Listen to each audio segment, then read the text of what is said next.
Hello friends, if you are new to this channel, please subscribe.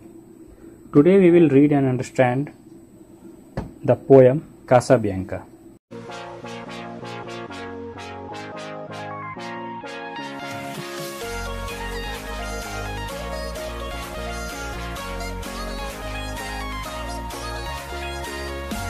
Casabianca is written by Felicia Hemans. It is based on a true story. कासाबियांका एक सच्ची घटना पे आधारित है जो कि 1798 में एक बैटल हुआ था ब्रिटेन और फ्रांस के बीच, उसके संबंध में ये है। The poem Casabianca tells about a real incident that occurred in 1798 during a sea battle between Britain and France. तो कासाबियांका एक सच्ची घटना पर आधारित है। एक बैटल हुआ था ब्रिटेन और फ्रांस के बीच 1798 में, ये उस घटना से रिलेटेड है। Young Casabianca was the son of the admiral of the French worship.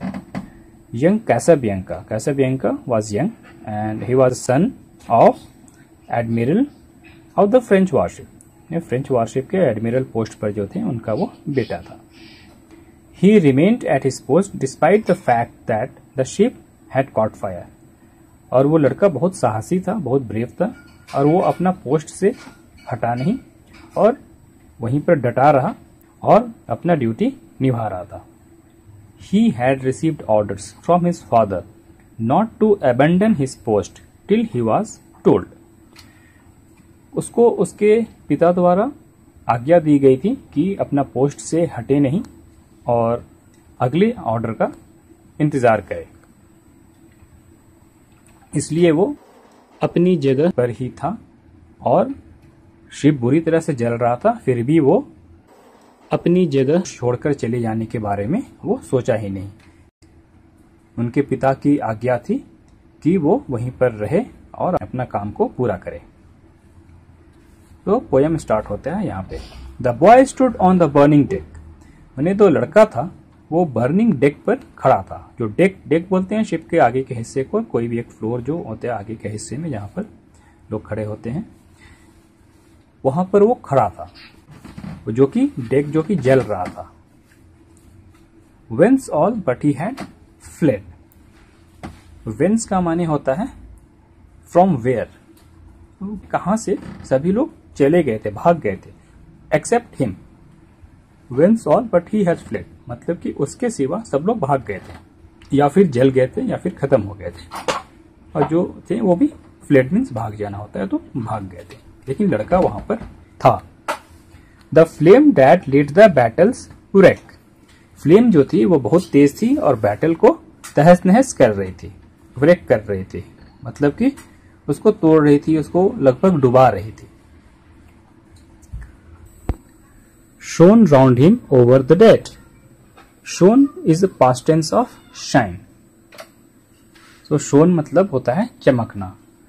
So बहुत ही चमक रहा था, जो भी फ्लेम्स थी, आग की लपटें थी, जो शिप पर जो कि जल रहा था वो बहुत ही चमक रहा था, बहुत ही खतरनाक दृश्य था। उसको पोएट कहती हैं कि बहुत ही चमक रहा था, आग की लपटें बहुत ज्यादा दिख रही थी। तो इस पैराग्राफ से हम ये देखते हैं कि बैटल हो रहा था ब्रिटेन और फ्रांस के बीच, और शिप जो थी, जो फ्रांस की शिप थी, वो बुरी तरह से बर्बाद हो गई थी, जल के लगभग डूबने लगी थी और बहुत सारे लोग मर गए थे, जल रहे थे। लेकिन वो बॉय जो था वो अपने पिता की आज्ञा का पालन करते हुए वहां पर साहस से खड़ा था और वो ऑर्डर का फॉलो कर रहा था कि हमको यहाँ पे रहना है और अगले आज्ञा का वेट करना है। Yet beautiful and bright he stood, as born to rule the storm, a creature of heroic blood, a proud through childlike form. Yet beautiful and bright he stood.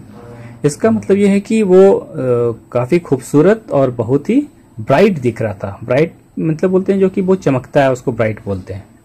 And beautiful is जो भी खूबसूरत है उसको beautiful बोलते हैं। तो वो बहुत वैसा सिचुएशन में, जबकि सब चीज जल रहा है, लेकिन वो वहां पर खड़ा है। तो ये जो दृश्य था, पोएट कहती हैं कि बहुत ही ब्यूटीफुल और ब्राइट दिख रहा था। रूल मीन्स राज करना।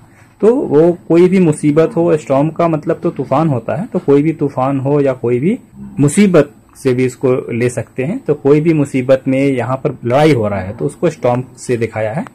तो उसको भी वो रूल कर रहा है बिना डरे हुए, जबकि सभी मर गए थे शिप पर। Almost everyone was killed and he was there following his father's order.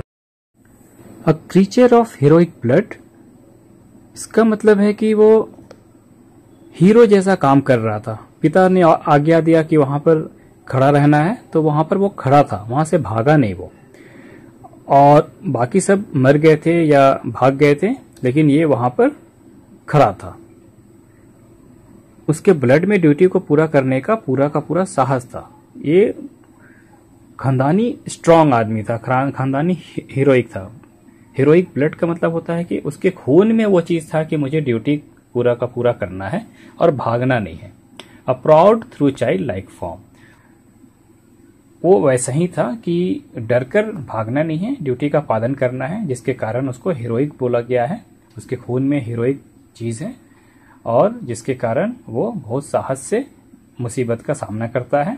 वो प्राउड थ्रू चाइल्ड था, थ्रू आउट चाइल्ड ही वो अपने आप में बहुत ही प्राउड चाइल्ड था, उसी तरह से वो था।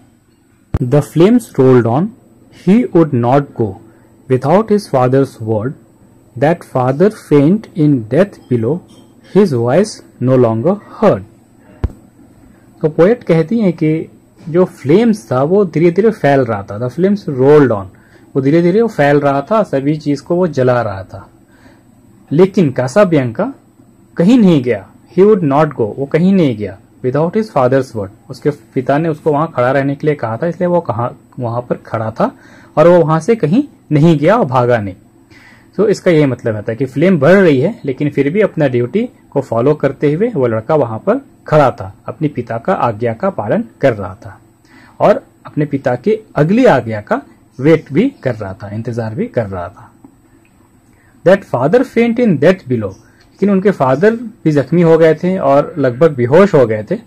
The father faint in death below, और मौत के करीब थे, बेहोश हो गए थे, मौत के करीब थे और कुछ बोल नहीं पा रहे थे, उनका आवाज सुनाई नहीं दे रहा था। फिर भी वो अपने पिता की आज्ञा का ही इंतजार में था कि पिता बोलेंगे हटने या पिता जैसा आज्ञा देंगे वैसा वो करेगा। लेकिन वो साहस के साथ वहां पर खड़े होकर डेक के सामने सब चीज को देख रहा था। He called aloud, "Say, father, say, if yet my task is done." He knew not that the chieftain lay unconscious of his son. यहाँ पर पोएट कहती हैं कि वो लड़का जब सब चीज तहस नहस हो रहा है, सब जल रहा है, तो वो फादर के पास जाकर वो पुकारता है अपने पिता को कि पिता मुझे बताइए, कुछ भी बताइए कि क्या मेरा टास्क पूरा हो गया है जो मुझे वहां पर करना था, मैं तब से वहां पर खड़ा था, तो वो टास्क हो गया है क्या। लेकिन वो नहीं समझ पा रहा था कि जो चीफ है, जो कि चीफ्टेन, चीफ को ही बोलते हैं, जो कि सीनियर पर्सन होते हैं, तो वही नो दैट द चीफ्टेन ले, जो चीफ्टेन थे वो तो वहां पड़े हुए थे, वो तो अनकॉन्शियस पड़े हुए थे, बेहोश पड़े हुए थे। उनको तो ये भी पता नहीं था कि उनका जो बेटा है वो किस मुसीबत में है, चारों तरफ से आग से घिरा है, या उसको वहां रुकना चाहिए या चले जाना चाहिए, उनको तो पता ही नहीं था ये सब चीज। Speak father, once again he cried, if I may yet be gone, and but the booming shots replied, and fast the flames rolled on. यहाँ पर पोएट कहती है कि वो फिर से फादर को पुकारता है, पिता को पुकार के कहता है कि क्या मेरा टास्क हो गया, क्या अब मुझे जाना चाहिए यहाँ से। लेकिन उनको वहां से कुछ जवाब नहीं मिलता है, क्योंकि उनके पिता जो थे वो तो अनकॉन्शियस पड़े हुए थे, बेहोश पड़े हुए थे। लेकिन बहुत सारे शोर उनको, उस बच्चे को सुनाई दिया, जो कि दुश्मनों के, जो कि एनिमीज के गोला बारूद जो शिप पर आ रहे थे, वो सब धुआंधार जो साउंड थी या आग की लपटें थी उसे देख रहा था और सुनाई दे रहा था। And fast the flames rolled on, और जल्दी ही पूरा गोला बारूद आते ही पूरा फ्लेम्स चारों तरफ फैलने लगा। Upon his brow he felt their breath and in his waving hair, and looked from that lone post of death in still yet brave despair. यहाँ पर पोएट कहती हैं कि वो अपने फोरहेड पर, ब्रो मीन्स फोरहेड, वो अपने फोरहेड पर जो आग की लपटों की जो गर्मी थी उसको ब्रेथ से रिलेट किया गया है, तो उसकी जो लपटें थी वो उसको महसूस कर रहा था अपने फोरहेड में, और उनको उसकी गर्म हवा भी उसके हेयर को इधर उधर हिला रही थी, तो वो बहुत महसूस कर रहा था कि वहां पे आग जल रहा है और वो आग के बहुत करीब है। And looked from that lone post of death, लेकिन वो वहां अकेला ही खड़ा था। वो डेथ का पोस्ट जैसा इसको संबोधन किया गया है कि मतलब कि डेथ करीब है लेकिन फिर भी वो वहां पर खड़ा है, उसको ऑर्डर मिला था वहां पर खड़ा रहने के लिए उसके पिता के द्वारा, तो वो वहीं पर खड़ा है लेकिन वो कहीं जा नहीं रहा है। तो उसको लग रहा है कि वो अकेला ही डेथ पर खड़ा है, एक तरह से कोई उसको सुनने वाला नहीं है, उसको किसी की आवाज भी नहीं आ रही है, सिर्फ आग की लपटें ही लपटें हैं हर तरफ। तो एक तरह से नाउम्मीद हो गया है कि अब क्या करें। वो ब्रेव तो है लेकिन वो समझ नहीं पा रहा था कि वो करे तो क्या करे, क्योंकि अब कोई ऑर्डर उसे नहीं मिल रही, वो अकेला ही वहां पर रह गया था। And shouted but once more aloud, my father must I stay, while over him fast through sail and shroud the writhing fires made way। तो पोएट कह रही हैं कि वो फिर से पुकारा अपने पिता को कि पिता मैं अब यहाँ पे खड़ा रहूं या यहाँ से चला जाऊं, क्योंकि उसको समझ में नहीं आ रहा था, वो अपना ऑर्डर का वो पालन कर रहा था, ड्यूटी निभा रहा था, लेकिन कोई आवाज उसको सुनाई नहीं दिया, और जो उसको सुनाई दे रहा था वो बहुत ही, जो उसके पास से गुजर रहा था वो तो बस आग की लपटें ही थी जो उसके ऊपर से गुजर रही थी और उसको कवर कर रही थी। They wrapped the ship in splendor wild, they caught the flag high, and streamed above the gallant child like banners in the sky। इस पैराग्राफ में ये कहा गया है कि जो आग की लपटें थी वो बहुत ही तेज हो गई थी और पूरे शिप को ही चारों ओर से घेर लिया था आग की लपटों ने। फायर पूरे शिप को अपने कब्जे में ले ली थी और अब फ्लैग को भी जला रही थी। And streamed above the Gallant child, अब वो जो अच्छा ब्यूटीफुल बच्चा था, गैलेंट मीन्स जो बहुत अच्छा दिखता है, जो अच्छा ब्रेव बच्चा था, उसके भी अपने चपेट में वो ले लिया था। उस तरह से आग बढ़ रही थी जैसे कि बहुत सारा धुआं आसमान में उठते हुए हम लोग देखते हैं ना, उतनी तेज मतलब कि दिखा रहा है कि उस तरह से पूरा का पूरा कवर वो शिप को कर लिया था। There came a burst of thunder sound. The boy, oh, where was he? Asked the winds that far around, with fragments strewed the sea। तो पोएट कहती हैं कि अब एक बहुत लाउड साउंड आया, किसी चीज की फटने की आवाज आई, बर्स्ट हुआ, बर्स्ट मीन्स फट जाना, तो कोई भी चीज फटने का, तो वहां पर और कुछ तो नहीं, वो जो आग के गोले जो आ रहे थे वही फट रहे थे। ऑफ थंडर साउंड, थंडर के जैसा एक साउंड आया। Oh boy oh where was he, और उसके बाद बॉय वहां पर दिखा नहीं, तो बॉय कहाँ गया, तो वो जो आग का गोला आया उसको भी अपनी चपेट में वो ले गया, बच्चे को अपनी चपेट में ले गया। आज the wind that far around, wind से पूछ रही है कि वो कहाँ गया, सिर्फ विंड्स की ही साउंड थी, वही इसको दिखाया जा रहा है कि विंड भी उसे पूछ रही है कि वो कहाँ है।